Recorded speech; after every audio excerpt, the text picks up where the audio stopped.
Olá, eu me chamo Helena e quero lhe dar boas-vindas. Seja muito bem-vinda, seja muito bem-vindo ao canal Elevação.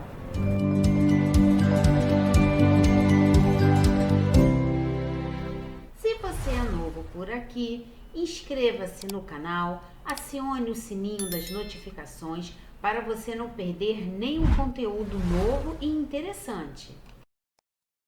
Eu convido você a fazer mais essa reflexão comigo. Nossa reflexão de hoje será sobre a parábola das 10 virgens. Primeiro, nós vamos fazer a leitura da parábola e depois nós vamos fazer alguns comentários sobre ela. Vamos à sua leitura. Parábola das 10 virgens. Então, o reino dos céus será semelhante a 10 virgens, que tomando suas próprias lâmpadas, saíram ao encontro do noivo. 5 delas eram tolas e 5 prudentes. Pois as tolas, ao tomarem as suas lâmpadas, não levaram consigo óleo de oliva. As prudentes, porém, levaram óleo de oliva nas vasilhas com suas próprias lâmpadas. E tardando o noivo, todas cochilaram e adormeceram. Mas à meia-noite houve um clamor: eis o noivo! Sai ao seu encontro. Então todas aquelas virgens se levantaram e prepararam suas próprias lâmpadas.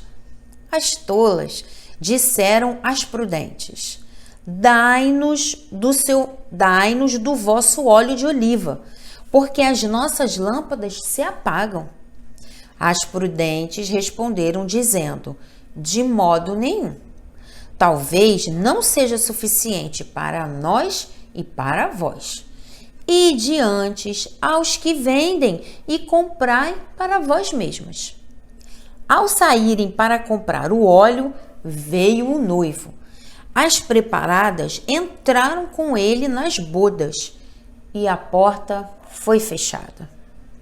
Posteriormente, vieram as virgens remanescentes dizendo: Senhor, Senhor, abre-nos a porta. Em resposta, ele disse: Amém, vos digo que não vos conheço. Portanto, vigiai, porque não sabeis o dia nem a hora.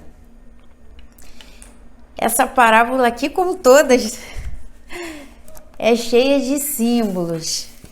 É sempre lembrando que na cultura hebraica, a língua hebraica é uma língua muito concreta, é uma língua muito simbólica, porque as pessoas que contavam essas histórias, que recontavam essas histórias, elas utilizavam de elementos concretos do seu dia a dia.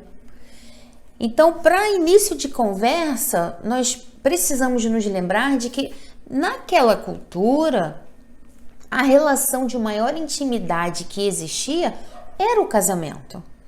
Então, o casamento, as bodas de casamento, são um elemento que estão presentes em várias parábolas. Além desse elemento do casamento, tem também essa questão da virgem. Não tem nada a ver com aquela ideia de que a pessoa vai falecer e vai encontrar 10 virgens no paraíso. Não tem nada a ver com isso.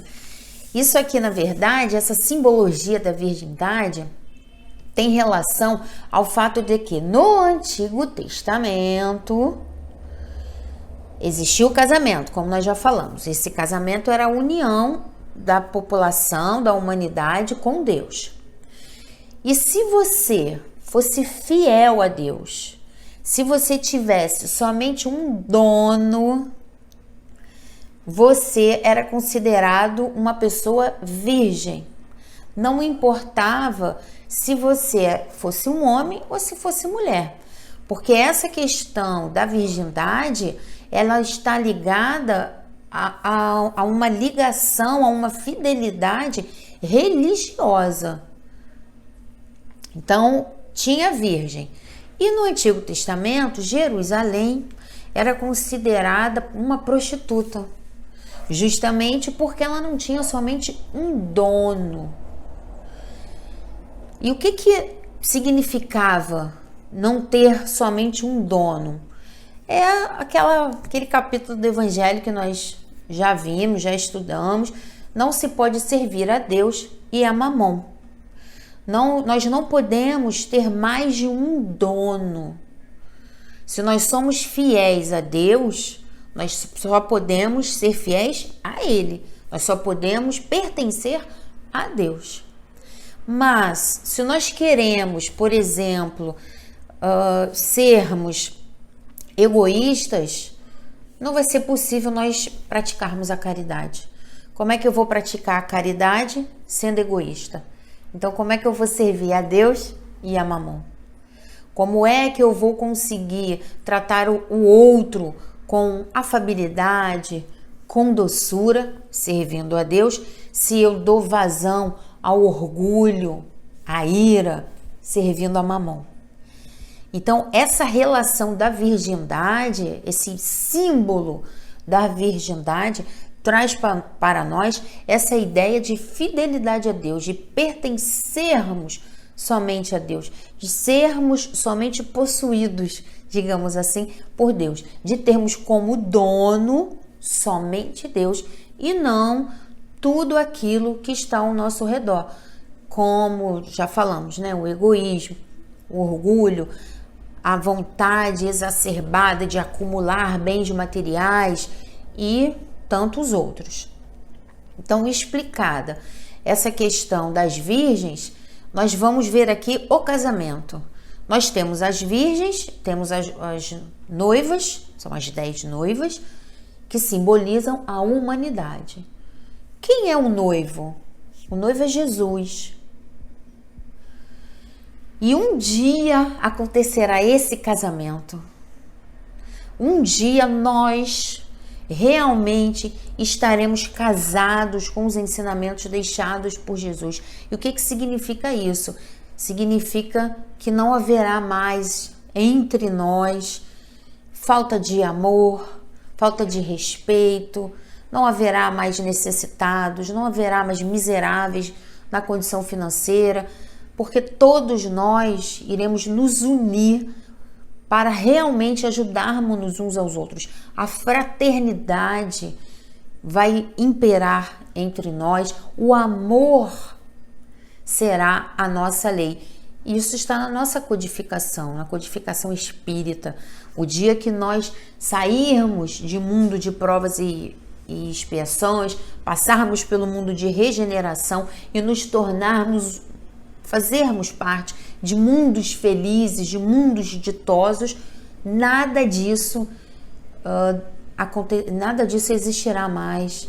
Nenhuma dessa mazela estará presente aqui entre nós, porque nós também já seremos espíritos puros, já teremos alcançado essa pureza. E essa parábola também fala desse alcance da pureza. Nós vamos chegar lá. Então, eram 5 tolas e 5 prudentes. Tolas porque elas só contavam com o óleo que estava na lâmpada. As prudentes, elas levaram as suas lâmpadas e também levaram um óleo extra. Caso a gente precise, a gente já tem aqui. Então, elas foram prudentes. Elas não quiseram contar com a sorte. E em muitas situações, nós agimos assim. Nós queremos contar com a sorte, contar com o destino. Deixamos nas mãos do destino, nas mãos da vida, aquilo que deveria ser por nós decidido, por nós providenciado. Porque esperarmos pela providência divina, de forma alguma, significa que nós vamos ficar sentados, acomodados, esperando que o universo realize as ações por nós. Nós precisamos fazer a nossa parte. E fazermos a nossa parte é toda a lição do processo. Porque como que nós vamos evoluir se nós não agirmos, se nós não tomarmos as nossas decisões, se nós não escolhermos os nossos caminhos? É claro que nós sempre precisamos pautar as nossas escolhas na lei de amor, na lei de justiça e na lei de caridade. É o casamento. Estaremos casados com os ensinamentos deixados por Jesus. Então, a parte que nos cabe, nós precisamos fazer. Não podemos deixar, vamos ver o que acontece, vamos ver no que dá. Eu vou fazer isso e que Deus me proteja. Eu vou fazer isso e Deus sabe de todas as coisas, Deus é que sabe. Nós não podemos ser imprudentes. Precisamos ter a nossa fé em Deus. No entanto, isso não descarta a nossa prudência. Essa parábola deixa isso aqui muito claro para todos nós. Então, as tolas, elas foram tolas porque elas não levaram um óleo extra. Chegou no meio lá do caminho. Não, desculpa. Estava demorando muito, o noivo demorou a chegar. Elas estavam todas atentas. Só que o noivo demorou. E como o noivo demorou, elas cochilaram e adormeceram. Esse cochilo, esse adormecimento pode ser interpretado por nós de várias formas, né? Tem uma página do Emmanuel cujo título é Tristeza. Eu não tenho certeza, eu acho que está no Caminho, Verdade e Vida, mas eu não tenho certeza. Se vocês souberem, podem deixar nos comentários, por favor. Tristeza. E nessa página, Emmanuel fala que quando os apóstolos foram com Jesus, no momento em que Jesus foi orar antes da sua crucificação, antes da sua prisão, na verdade, eles adormeceram de tristeza. E como demorou a chegar o noivo, aquele ânimo, aquela expectativa foi diminuindo. Nos lembra aquelas sementes que caem no solo, que rapidinho crescem, mas vem o sol e as queima, porque elas não tinham raízes, elas não estavam profundas o suficiente. Então, às vezes, nós achamos que está demorando muito. Meu Deus, está demorando tanto a passar essa fase. Está demorando tanto a chegar o momento da felicidade. E então, nós podemos também cochilar e adormecer. Adormecer de tristeza, adormecer de revolta, adormecer de desânimo. Mas nós não podemos permitir que isso aconteça. Porque o que aconteceu quando elas adormeceram? Elas adormeceram, cochilaram e adormeceram. E a parábola vem, mas à meia-noite, no momento mais escuro, meia-noite, chegou o noivo. O noivo chegou de surpresa. Só que ele chegou de surpresa, entre aspas. Porque se nós sabemos que o noivo vai chegar, nós precisamos estar sempre atentos. Vigiai e orai, para não cairdes em tentação. Justamente nessas tentações que nós conversamos. Na tentação da tristeza, do desânimo, da revolta, da rebeldia, da falta de fé, da indiferença. Quantos de nós vivemos sem estarmos vivos? Emmanuel também tem uma página que fala sobre isso. Nós simplesmente vamos deixando, vamos seguindo o fluxo da vida, mas sem energia, sem alegria, sem amor, sem vivacidade. Cochilamos, adormecemos. E o noivo chega, nós não estamos preparados.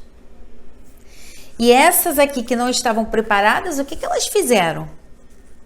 Elas perceberam que o óleo ia acabar.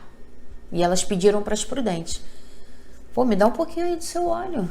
E as prudentes falaram que não, de jeito nenhum. Eu achei interessante essa expressão, de jeito nenhum. Não, de modo algum, desculpa. De modo algum. Talvez não seja suficiente para nós e para vós. Então elas não sabiam Olha só como as prudentes foram prudentes. Talvez não seja suficiente para nós e para vós. Ide antes aos que vendem e comprai para vós mesmos. A primeira vez que eu li, eu falei, poxa, mas que falta de caridade. A gente pode pensar também, pô, foi egoísta. Ela tinha a da lâmpada, o óleo na lâmpada, tinha o extra, não dava para ceder um pouquinho. Mas com as reflexões, com os estudos, que a gente estuda também para fazer o estudo, nós percebemos que essa negativa está simplesmente relacionada ao fato de que nenhum de nós vai caminhar pelo outro. E isso me fez lembrar o Cristo Consolador. Vinde a mim, todos vós que estáis cansados e oprimidos, e eu vos aliviarei. Jesus vai nos aliviar a dor, mas ele não vai poder passar pela experiência por nós. Ele já passou pelas experiências dele, cada um com as suas experiências, cada um com o seu aprendizado. Então nós precisamos passar pelas nossas próprias experiências para nós termos esse óleo, para nós podermos nos iluminar. Brilhe a vossa luz. Todos nós temos essa centelha divina dentro de nós. Só que nós precisamos desse óleo, nós precisamos ter esse óleo. O que é esse óleo? É o esforço. Eu interpreto como sendo um esforço para nós mantermos a nossa lâmpada acesa, para nós mantermos a chama acesa da vontade de nós sermos melhores. Porque quando nós nos tornamos melhores, nós tornamos todo o planeta melhor. Então, nos ajudando, estamos ajudando a toda a humanidade. Isso está lá no Livro dos Espíritos. Então, é importante nós termos esse óleo, esse entusiasmo, esse bom ânimo. Mas não pode ser aquele lá da parábola do semeador. Nós não podemos ser aquelas sementes que caiam em terra rasa. A nossa terra tem que ter raízes profundas. Raízes na razão, raízes no bom senso, raízes na sabedoria de que tudo passa, na sabedoria de que nós não estamos sozinhos. No entanto, cada um de nós vai precisar do seu óleo.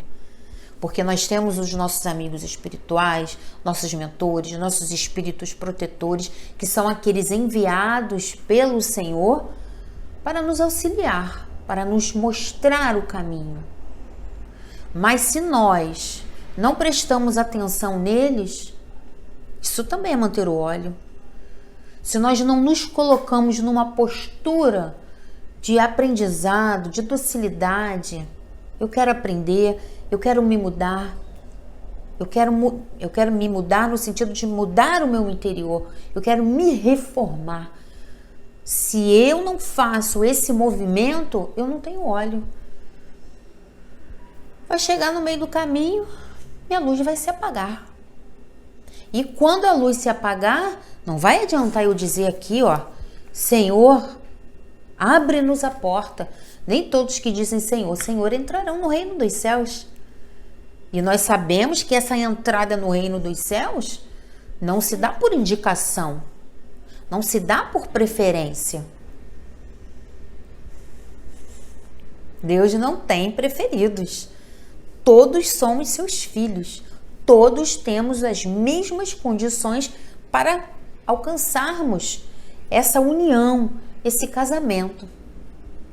Só que uma outra questão também que eu achei muito interessante nessa parábola é que quando o noivo chega, olha só, as 10 virgens estão em algum lugar.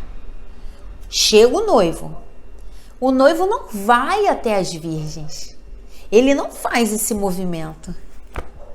São as virgens que têm que sair de onde elas estão e irem ao encontro do noivo. Tá aqui, ó. Sair ao seu encontro. Então não é Jesus que vem até a humanidade. Ele já veio.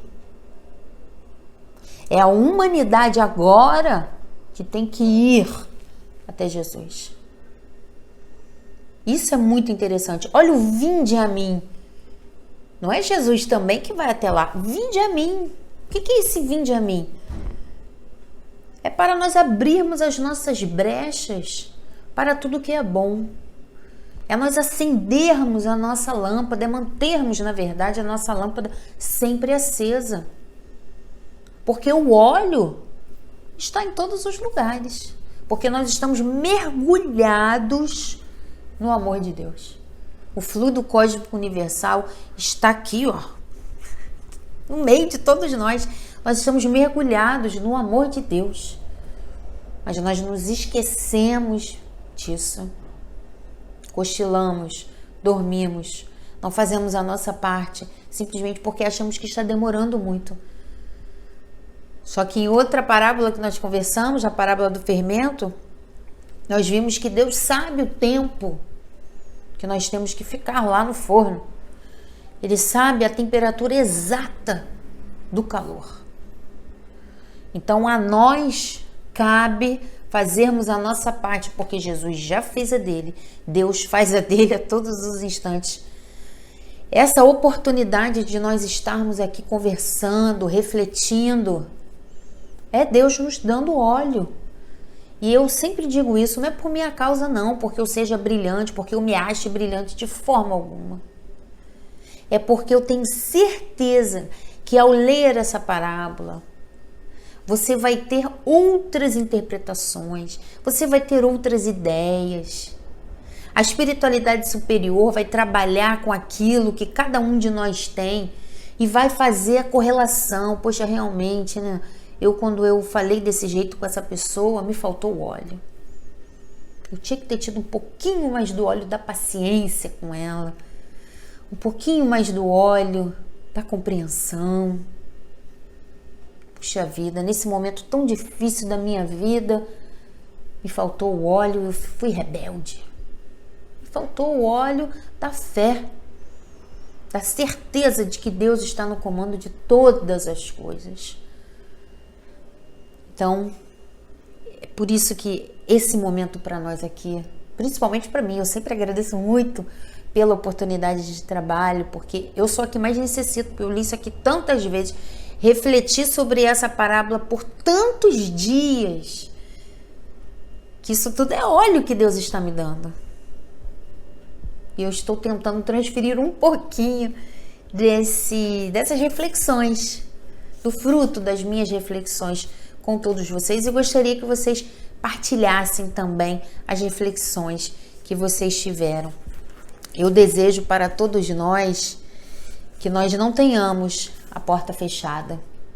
Porque depois que a porta fechar, não é que ela não vai abrir mais. Nós sabemos que Deus é misericórdia, é amor. Ele não tem amor, nos diz João. Ele é o amor. Mas aquela oportunidade passou. Haja vista os exilados de Capela. Eles tiveram a oportunidade deles, mas eles não tiveram óleo suficiente. Não fizeram a parte deles. Foram tolos. Quem sabe somos uns. Quem sabe nós estamos aqui exilados, não sabemos. Mas também, que importa? Não importa de onde nós viemos nesse sentido. Mas importa sim para onde nós queremos ir. E eu tenho certeza que todos nós queremos ir para um mundo melhor. Só que, como nós já falamos, entrarmos no reino dos céus, estarmos no mundo melhor é mérito. Não é um presente. Não é um bônus, mas é um mérito. É algo que nós conquistamos. E para nós conquistarmos a nossa entrada, não nos pode faltar o óleo. O óleo do amor, do bom ânimo, da boa vontade, da esperança. Fiquemos atentos, porque o noivo vai chegar. O noivo vai chegar. E quando ele chegar, eu espero muito que todos nós estejamos prontos. Porque eu não sei vocês, mas eu não vejo a hora de nós termos aqui na Terra um mundo de regeneração. Um mundo no qual não haja mais violência, truculência, miséria, falta de respeito. Realmente eu fico até emocionada, porque é uma vontade muito grande que eu tenho, que o nosso mundo se transforme. Só que para que o nosso mundo se transforme, nós precisamos nos transformar. Que nós estejamos permeáveis, que nós sejamos dóceis às transformações que virão a partir das oportunidades que Deus está oferecendo para nós a todos os instantes. Que nós não nos esqueçamos jamais de carregar o nosso óleo. Fiquemos todos em paz. Mais uma vez, muito obrigada pela atenção e até o próximo encontro.